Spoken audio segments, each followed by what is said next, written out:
Welcome into houseofsparky.com. I'm Bailey O'Carroll, joined by Blaine McCormick, ASU football expert. Blaine, ASU was able to get that win against New Mexico State last week, but I think a little bit narrow of margins. I think fans would have preferred a bigger gap in that victory. Nonetheless, they have San Diego State this week, a bit of a tougher opponent. Rocky Long, San Diego State's head coach, was their defensive coordinator before he took over that head coaching role.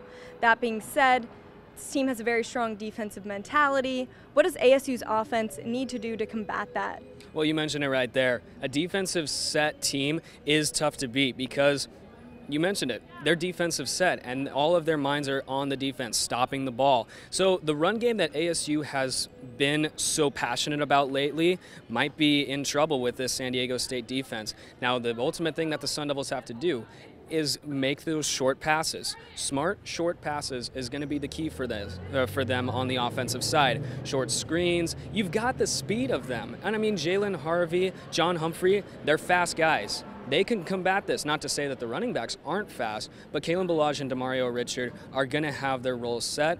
They just need to be able to effectively use their speed to get past that forefront of the Aztecs. So that's what the offense has to do. What do you think the defense has to do to combat that San Diego State run game? Well, they're physical. And Joey Bryant said today to me, they have to be physical out there. So it's going to be a brutal football game from beginning to end. Physicality versus physicality. Good old 1950s football, if you say. Gotta like it, old school for this game.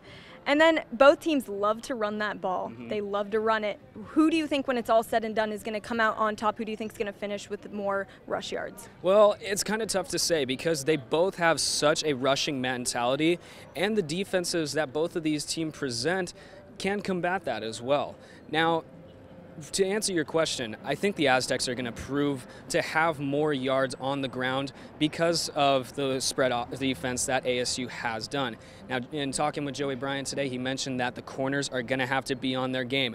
And that's one position that during that run defense is very important because they tend to cover the receivers more, but they have to cheat in order to make sure they combat the running backs. All right, then can we get a bold prediction? Who do you think is going to come out on top in this one? Bold prediction. I'm going to go with a Aztec win, and I'll tell you why. This is a physical football team, and it's been developing for years now. They've already received votes in the AP poll. That's something that San Diego State hasn't done in a while. And I was impressed with them in watching them last season, and I'm already impressed with the game film that they have this season too. So my prediction is going to be San Diego State, but it's not going to be a blowout win. It's going to be tightly contested because of the reasons I said earlier. All right, there you have it. Blaine thinks it's going to be a nail-biter in Tempe, but the Aztecs will come out on top. I guess we'll have to see what happens on Saturday. Be sure to tune back into houseofsparky.com for all of that game coverage. Thanks for watching.